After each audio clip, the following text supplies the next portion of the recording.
Kalau aspek lingkungan jelas mereka terancam karena mereka berada di bawah laut. Efek yang paling terasa untuk kita ketika es itu harus mencair itu sebetulnya apa sih Pak? Apakah itu juga berarti mempengaruhi kualitas dan kuantitas air? Nah jadi salah satu hal yang paling sederhana ya kita tidak, ini contoh yang paling praktis.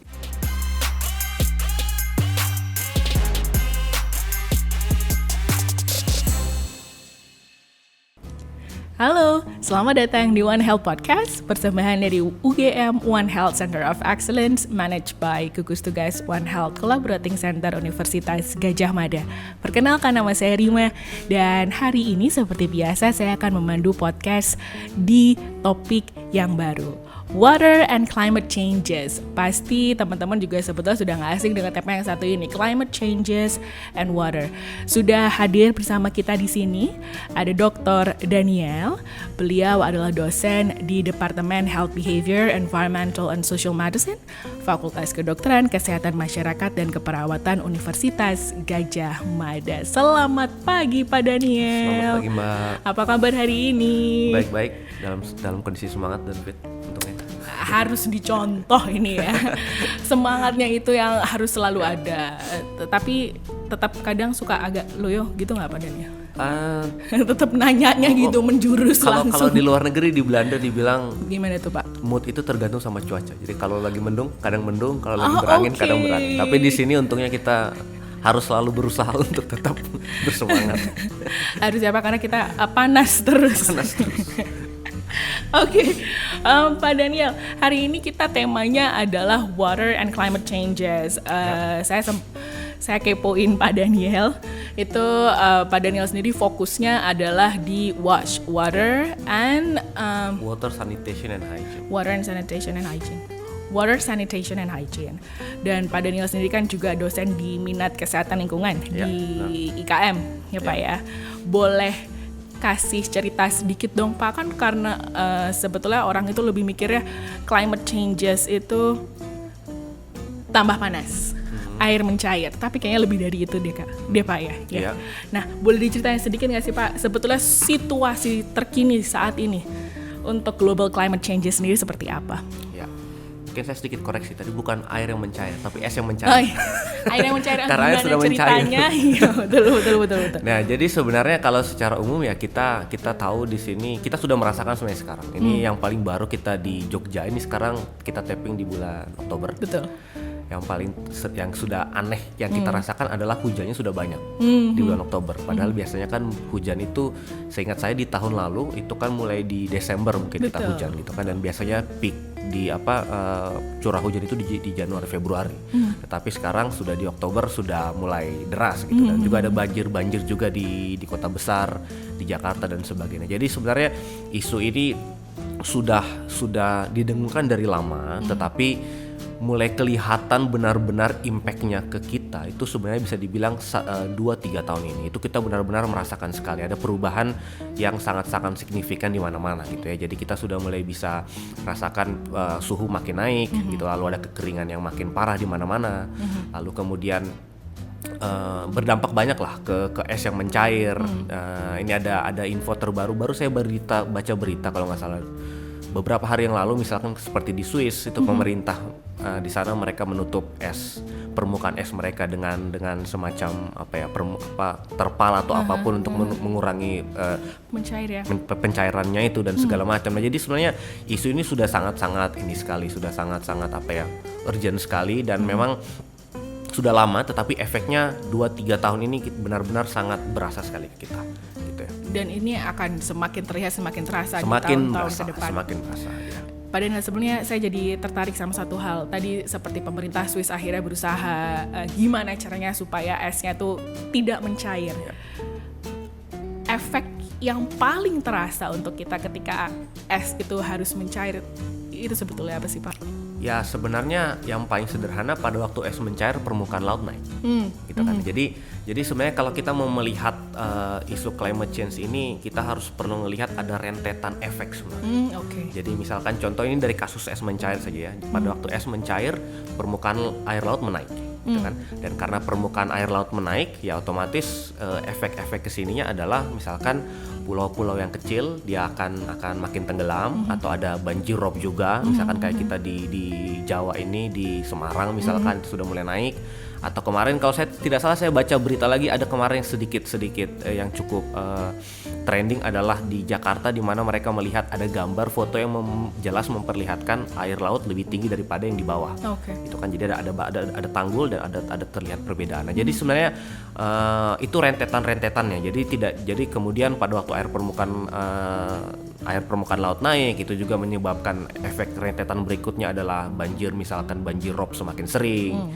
Lalu efeknya lagi kan ke penduduk, ke kesehatan, ke kondisi sosial ekonomi penduduk dan sebagainya. Jadi ada efek rentetan sebenarnya yang terjadi sebenarnya. Jadi kita tidak bisa melihat cuma dari satu masalah, tetapi efek-efek jangka panjangnya seperti apa. Lalu kemudian kita bisa lihat juga pada waktu misalkan suhu makin panas, gitu kan ada efek ke siklus air. Kalau kita belajar misalkan dulu saya kurang tahu di SMP mungkin atau SMA ada siklus air kan, perputaran air itu. Nah itu kan jadi berefek banyak. Jadi misalkan suhu semakin panas, penguapan semakin banyak gitu kan. Jadi efek rentetannya suhu makin panas. Climate change, suhu makin panas, penguapan makin naik. Nah, penguapan makin naik otomatis kan awalnya makin tebal ya, makin banyak nih kan. Nah, itu kan berefek curah hujan yang semakin tinggi juga. Nah, curah hujan yang semakin tinggi ngefek ke misalkan ke banjir. Nah, jadi efek rentetannya tuh ada sebenarnya. Jadi itu yang kadang kita perlu merubah mindset kita, melihat efek climate change ini cuma satu sisi. Jadi efek elemen-elemen yang terpisah, padahal sebenarnya itu satu elemen yang terhubung. Dan kalau di satu aspek semakin buruk, itu yang otomatis efek rentetannya akan makin buruk dan efeknya akan tergabung dan akan makin parah sebenarnya. Nah, jadi banyak efek rentetannya dari situ sebenarnya. Betul, seperti domino. Ya, efek domino. Itu ya, Pak Daniel, satu jatuh, lainnya ikut jatuh. Dan banjir tadi kita juga tahu kalau banjir tuh bisa jadi salah satu sumber masalah kesehatan juga untuk manusia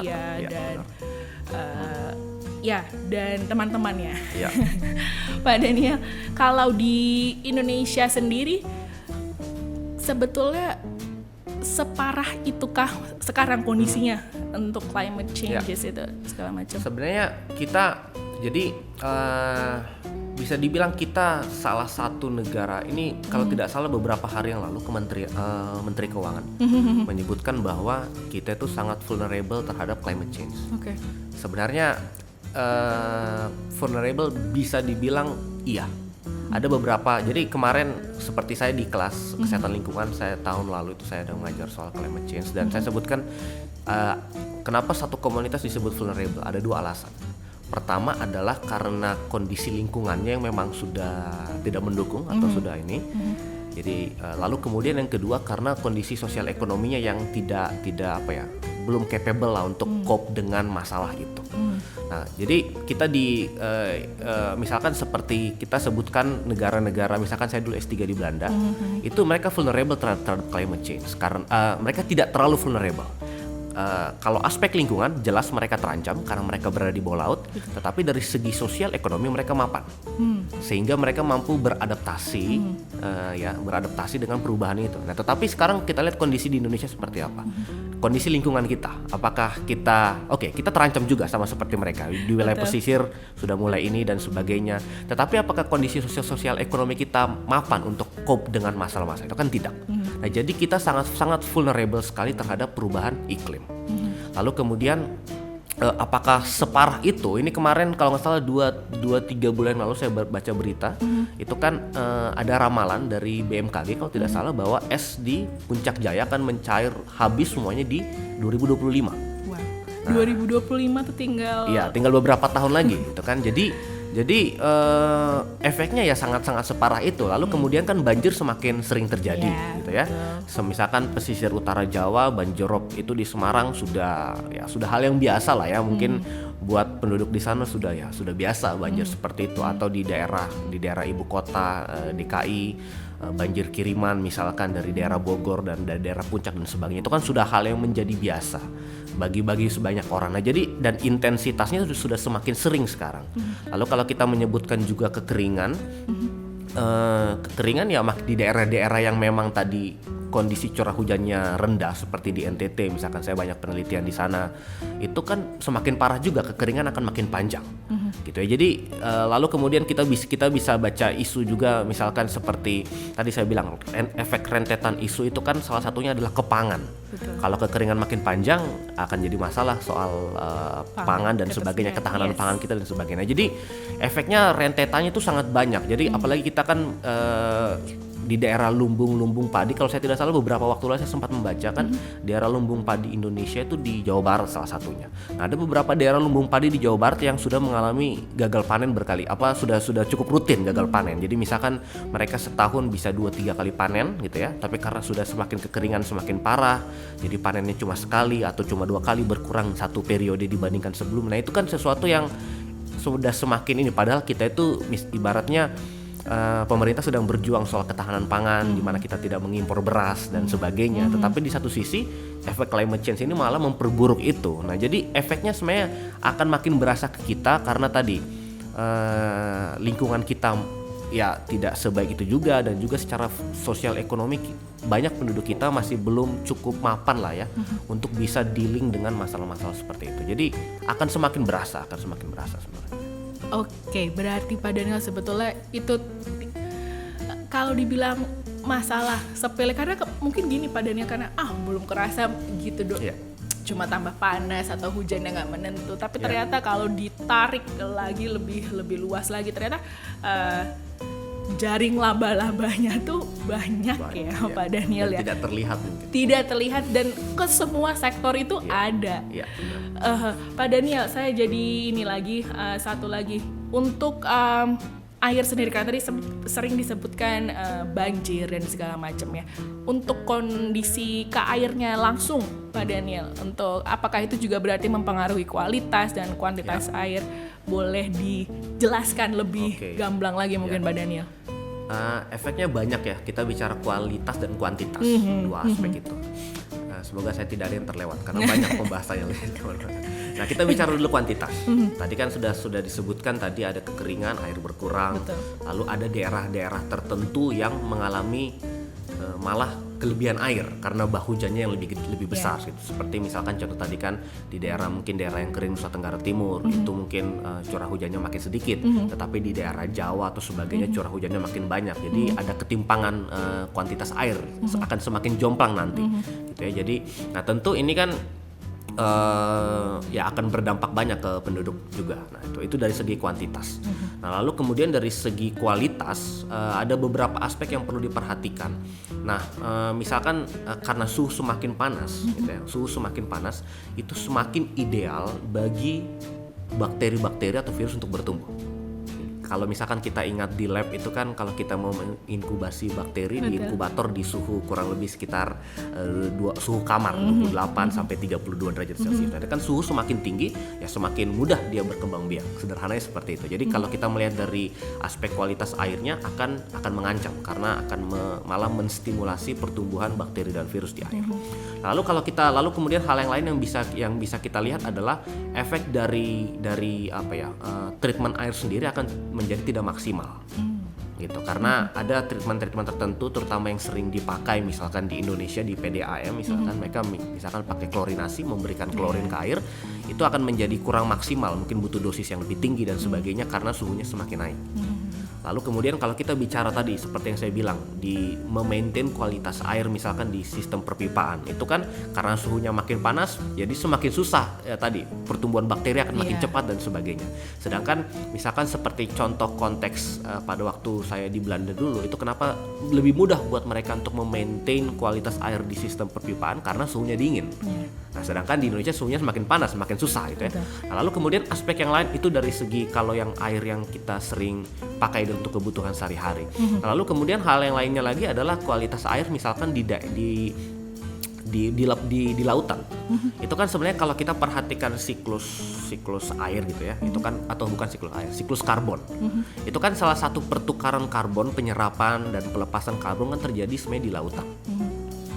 Jadi lautan itu terjadilah interaksi dengan jadi dia jadi laut itu menyerap CO2 dari udara. Nah, CO2 dari udara ini kan climate change, ada semakin banyak CO2 dia menyerap dan efeknya kan semakin asam air laut itu. Dan itu kan mengancam biota laut, mengancam biota laut, terumbu karang dan sebagainya. Nah, jadi ya efeknya juga ke biota laut itu sendiri gitu lah. Jadi kurang lebih seperti itu. Jadi dia menyerang tidak cuma berdampak ke manusia tapi juga ke biota-biota dan hewan-hewan yang lain. Baik, jadi lebih cerah sekarang ya Pak Daniel. Efeknya luas. Iya, efeknya luas tadi dan itu butuh kerjasama dari berbagai sektor dan bidang ilmu Pak Daniel. Sangat dibutuhkan. Sangat dibutuhkan untuk menyelesaikan suatu permasalahan, utamanya adalah masalah kesehatan untuk keberlangsungan kita di bumi ini. Baik, Pak Daniel, sebelum kita pamitan terakhir mungkin Pak Daniel bisa memberikan tips and trick tentang langkah-langkah apa sih yang sebetulnya bisa kita lakukan untuk setidaknya memperlambat lah. Kan kalau dilakukan bersama-sama akhirnya juga bisa terwujud apa yang kita cita-citakan. Ya, menghambat. Sebenarnya ide untuk menghambat climate change itu bisa banyak ya. Cuma kalau kita lihat, dari segi high level, maksudnya dari segi peraturan dan sebagainya itu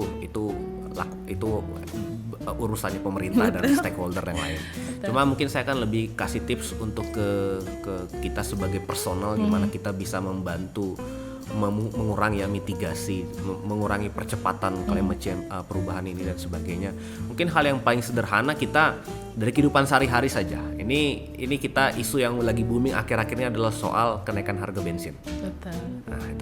Nah itu kan ada, misalkan kita lihat ada Pertalite, ada Pertamax, ada apa lagi di atasnya? Pertamax Turbo. Pertamax Turbo dan sebagainya. Itu kan itu kan kemarin isunya lagi naik kan. Nah, sebenarnya. Lalu kan kemudian itu sebenarnya salah satu, kalau kita lihat itu kan perbedaannya misalkan di nilai bilangan oktannya dia, di mana dia semakin tinggi kualitasnya dan semakin mahal tentunya, tetapi akan menghasilkan emisi yang lebih sedikit. Jadi lebih ramah lingkungan. Nah, jadi mungkin saran praktis dari saya untuk memang yang mampu secara ekonomi dan memang mendukung kendaraannya untuk ini, ya silakan pakailah bensin atau yang memiliki bilangan oktan lebih tinggi sehingga dia lebih ramah emisi lingkungan. Itu yang hal paling praktis. Itu yang dan itu juga saya coba terapkan. Jadi saya coba naik ke yang lebih tinggi supaya lebih bagus, supaya lebih ramah lingkungan. Lalu hal yang berikutnya yang bisa kita lakukan prinsip seperti 3R gitu ya.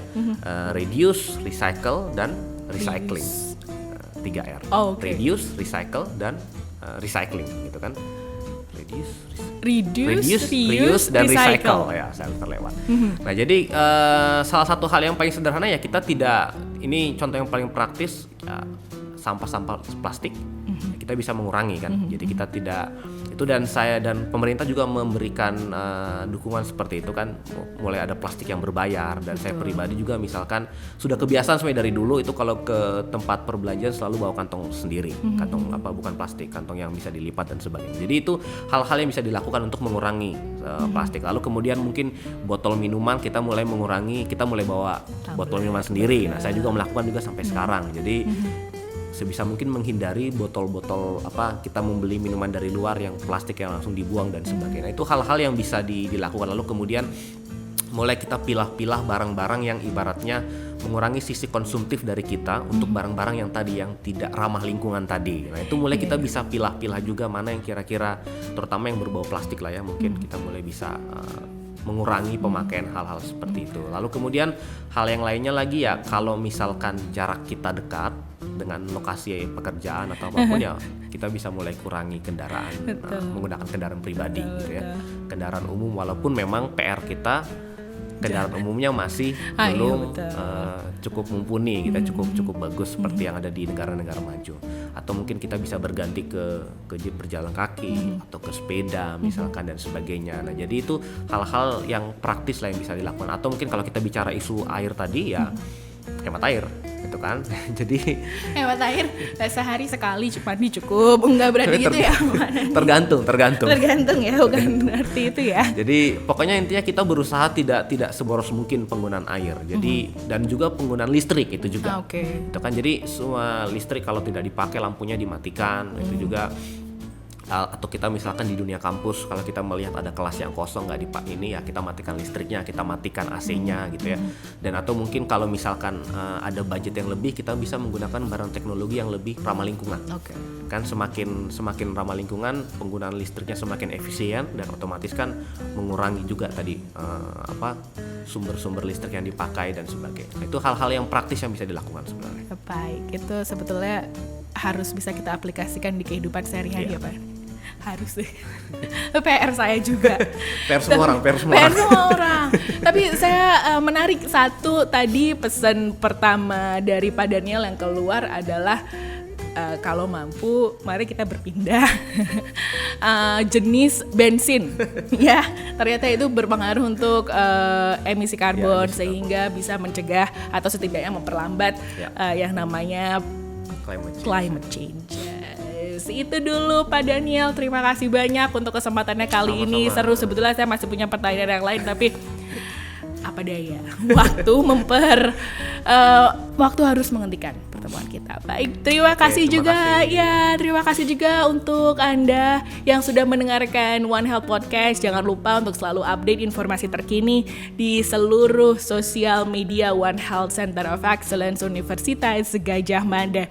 Anda juga bisa mengirimkan pertanyaan dan usulan topik-topik One Health untuk didiskusikan lebih lanjut ke alamat email kami di one-health@ugm.ac.id. Saya Rima pamit undur diri. Wassalamualaikum warahmatullahi wabarakatuh dan sampai jumpa.